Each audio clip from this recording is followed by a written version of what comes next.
Sveiki, vaikučiai. Aš esu mokytoja ponia Kiškė. O aš Badu Badaba. Badu Badaba, o ką mes šiandien mokysimės?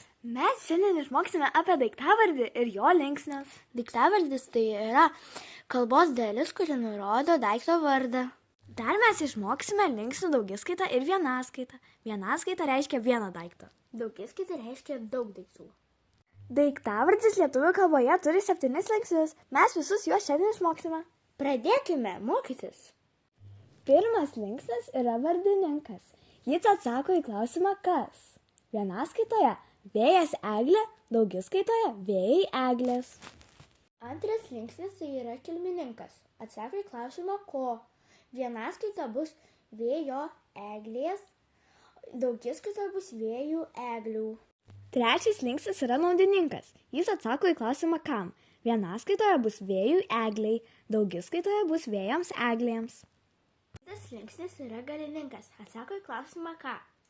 Vėja eglė, vienaskaita, daugiskaitoje bus vėjus eglės. Kitas linksnis yra įnagininkas. Jis atsako į klausimą kuo. Vienaskaitoje bus vėjų egle, daugiskaitoje bus vėjais eglėmis. Kitas linksnis yra vietininkas. Atsako į klausimą kur kame. Vėjyje eglėje. Daugiskaita. Vėjuose eglėse. Kitas linksnis yra šauksmininkas. Šauksmininkas klausimo neturi. Mes su šauksmininku kreipiamės į kažką.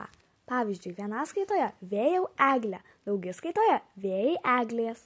Dabar padainuojam dainelę apie linksnius. Linksniai, linksniai. Vardininkas, kilmininkas, naudininkas, galininkas, įnagininkas, vietininkas, šauksmininkas. 7 linksniai lietuvių kalboj. O dabar išmokome 7 linksnius. O dabar atsisveikinkime. Viso gero jums. Viso gero jums. Iki kito karto, vaikučiai.